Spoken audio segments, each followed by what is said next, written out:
Siguiendo con los vídeos sobre cómo comentar una obra de arte, en este caso vamos a ver cómo comentar una arquitectura. Los pasos son los mismos, primero la clasificación, después el análisis y luego el comentario.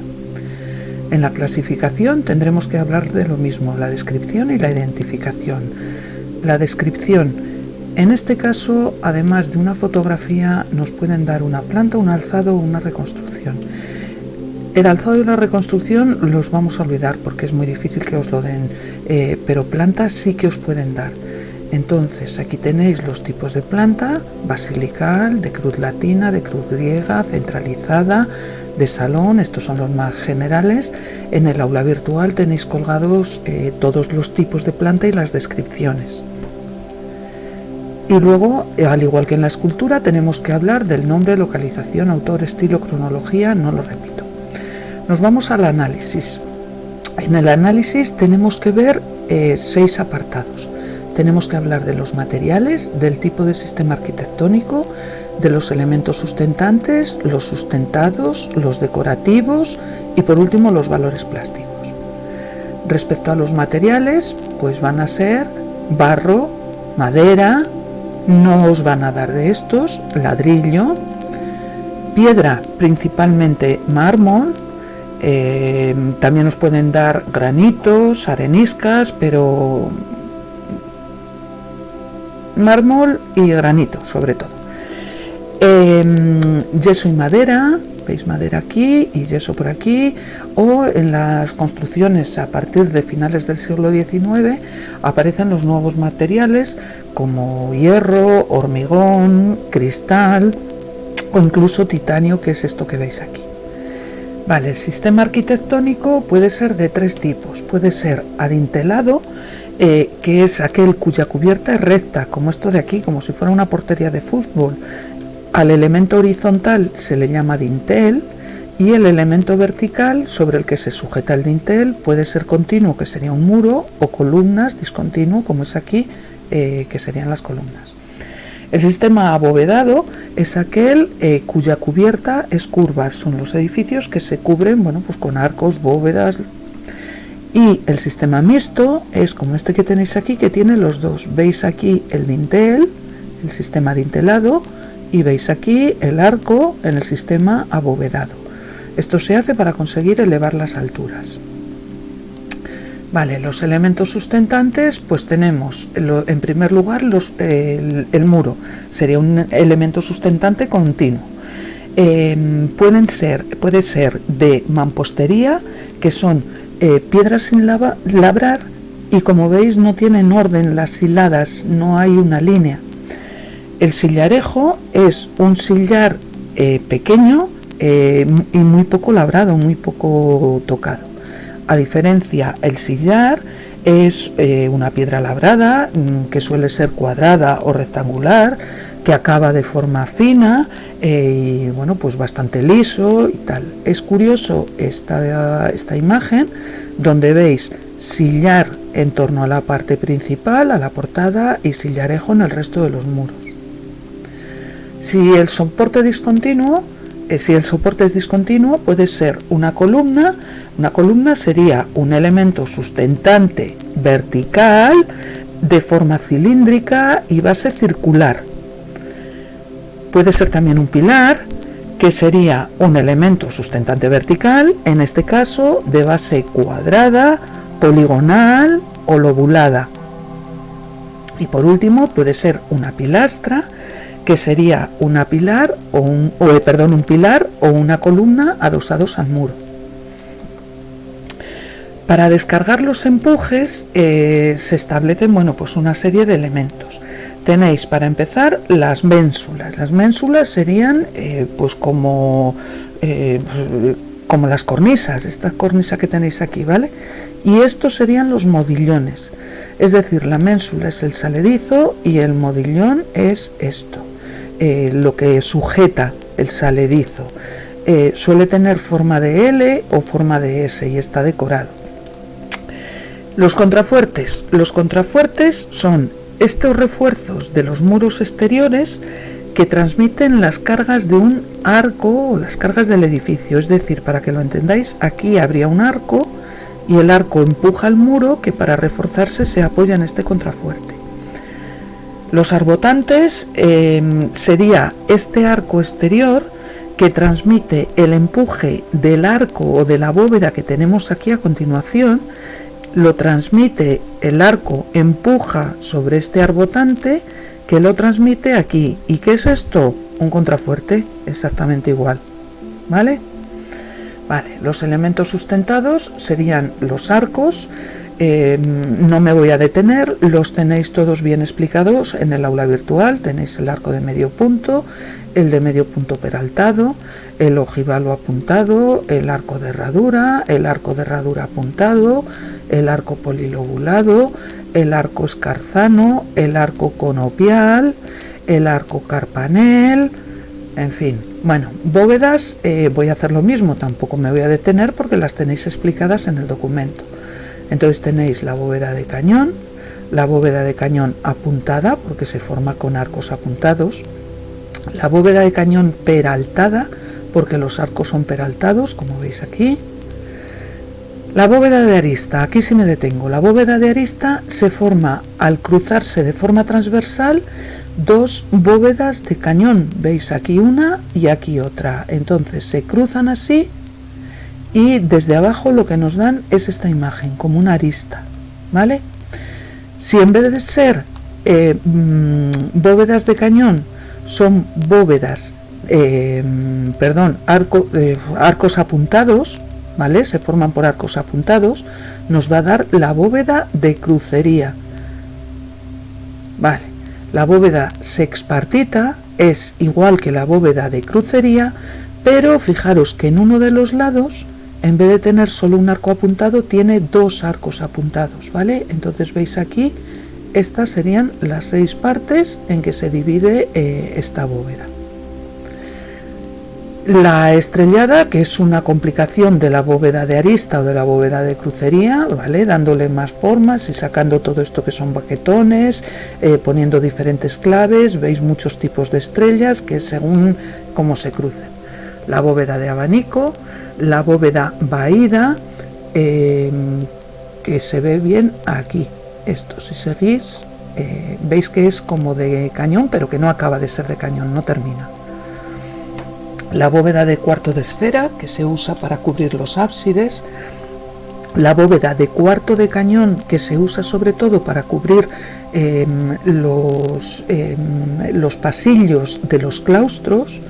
La bóveda anular, que como su nombre dice, bueno, pues es como una bóveda de anillo. Las cúpulas, bueno, pues empezamos hablando de las partes de una cúpula. Para empezar, cualquier cúpula al exterior va a tener estas tres partes. Un tambor, que es para ganar altura. Un casquete, que sería la cúpula propiamente dicha, y una linterna. Sin embargo, hacia el interior, las cúpulas suponen el paso de una superficie cuadrada, aquí esto está en un cuadrado, y tenemos que pasarlo a un círculo, un octógono, y entonces necesitamos unos elementos intermedios. Esos elementos intermedios son estos que tenéis aquí, que sería una trompa, ¿vale? O estos que tenéis aquí, que sería una pechina. Vale, las cúpulas son mucho más sencillas que los arcos. Tenéis cúpula de media naranja al exterior y al interior. Estas son las ventanas del tambor, ¿vale? Ese sería el tambor. La cúpula gallonada, lo mismo, al exterior y al interior. Veis aquí las ventanas del tambor. La cúpula bulbosa, pues muy típica de los países de Europa del Este. La cúpula avenerada, estas son musulmanas todas. La cúpula avenerada es la que tiene forma de venera. Una venera es una concha, lo vamos a ver también más adelante. Una cúpula de nervios cruzados o una cúpula de mocárabes, que son estos colgajitos que ahora también vamos a ver más de cerca. Vale, los elementos decorativos tenemos que localizarlos, ver si hay muchos o pocos, el tipo, el material y el tema. Vale, los localizamos en muchos sitios. Os he puesto aquí 3 ejemplos: en las bóvedas, en los frisos o en las portadas.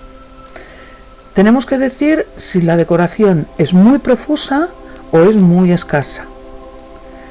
Tenemos que decir el tipo de decoración que tiene. Puede ser una decoración arquitectónica, por ejemplo esto que tenéis aquí, ahora lo vamos a ver, una decoración escultórica o una decoración pictórica. Vámonos primero con la arquitectónica. La arquitectónica puede estar decorado, para empezar, los arcos. Fijaros, en la mezquita de Córdoba, como todos sabéis, simplemente cambiando los colores de las dovelas de forma alterna, pues ya tenemos un importante elemento decorativo. Puede estar en las columnas. Estas que veis aquí son columnas salomónicas, que están decoradas luego con racimos de uvas y hojas de uvas y tal. Pueden ser los pilares, pues decorados con todos estos baquetones, y veis aquí el capitel final, y pueden ser decoración a través de las pilastras, que simplemente no tienen ninguna función estructural, es solo decorativa. Tenéis los frontones triangulares, tenéis el frontón curvo, y en este caso, además de ser un frontón curvo, está roto. Tenéis hornacinas, que son como agujeros hechos en el muro para meter una escultura. Y fijaros esta hornacina, ¿vale?, que remata en una venera, como habéis visto antes, como acabamos de ver ahora. Tenéis decoración en las balaustradas, que serían como las barandillas de los balcones. Tenéis decoración en los triglifos, que son estos tres bajadas verticales. Y en las metopas, que serían estos espacios vacíos donde se va a esculpir. Tenéis decoración en las molduras, tenéis decoración en las acanaladuras de los fustes, tenéis decoración de crestería en los remates de los edificios. Todo eso sería decoración arquitectónica. También son arcos ciegos, también tenéis los modillones que vimos antes, pues con los canecillos. Tenéis las volutas en los remates de muchos edificios, o tenéis las ménsulas, estos aledizos, ¿vale? Además tenéis decoración escultórica, que puede ser en bulto redondo, como esta que tenéis aquí, o mucho más habitual es encontrar la decoración en relieve. Tenéis la decoración pictórica, que se hace con pintura al fresco o pintura mural. ¿De qué materiales están realizadas estas decoraciones? Pues mirad, de yeso, como el caso de los mocárabes. Recordáis que acabamos de ver una bóveda de mocárabes. Son todos estos chorretitos que caen aquí, ¿vale? Pueden estar decorados con estuco. El estuco es una pasta muy fina, formada por cal, por mármol, de ahí ese tono que tiene como brillante, lustroso, por yeso, por pigmentos, para hacerlo de diferentes colores, y se utiliza para decorar paredes sobre todo, y también techos. Luego pueden estar realizados en mármol o pueden estar realizados en madera, como este artesonado que tenéis aquí. También pueden estar decorados en ladrillo, como todo esto que veis aquí, o con cerámica, que serían ladrillos vidriados y coloreados, o puede ser un mosaico. El tema de la decoración puede ser vegetal, como este ataurique típico de los musulmanes, geométrico o figurativo. Hay representaciones que reconocemos y humanas. Vale, los valores plásticos tendríamos que ver, en primer lugar, la proporción y la armonía. Entonces tenemos que hablar de las correcciones ópticas y de los módulos. Las correcciones ópticas las vais a ver sobre todo en el tema de Grecia. Ya lo habéis visto. Habéis visto cómo para corregir las alteraciones de la vista, las columnas se engrosan en el centro, y es lo que llamábamos énfasis. O cómo tanto el entablamento como el estilobato no es liso, sino que está ligeramente elevado. En fin, estas cosas. El módulo, ya sabéis que es la unidad de medida que relaciona las partes de una construcción. En el caso de los griegos, os recuerdo que era el radio del fuste de las columnas tomado en la parte más baja. Tenéis que hablar de la existencia o no de simetría. Este templo simétrico, mientras que este edificio, que es el mismo, aunque os parezcan tres cuerpos, es el mismo todo, no es simétrico. Tenemos que hablar de los volúmenes exteriores, si tienen plasticidad, es decir, si están decorados, como este, o no tienen plasticidad, como este. La relación con el interior y con el entorno, ¿vale? Tenemos que hablar del espacio interno, buscando los ejes de composición, la articulación interna, la luz, si hay mucha, si hay poca, hay mucha aquí, poca aquí, el color, en fin. Y por último, el comentario. Del comentario voy a decir muy poquito porque, como veis, es igual que el de la escultura. Entonces, lo único que vamos a decir es la función, si es civil, religiosa o militar. Como civil tenéis las obras de ingeniería, los edificios de ocio y espectáculos, los viviendas o palacios, monumentos conmemorativos. Religioso, pues tenéis templos, iglesias, baptisterios, funerarios, construcciones funerarias. Militar, pues murallas, castillos, albarranas, alcazabas, etc.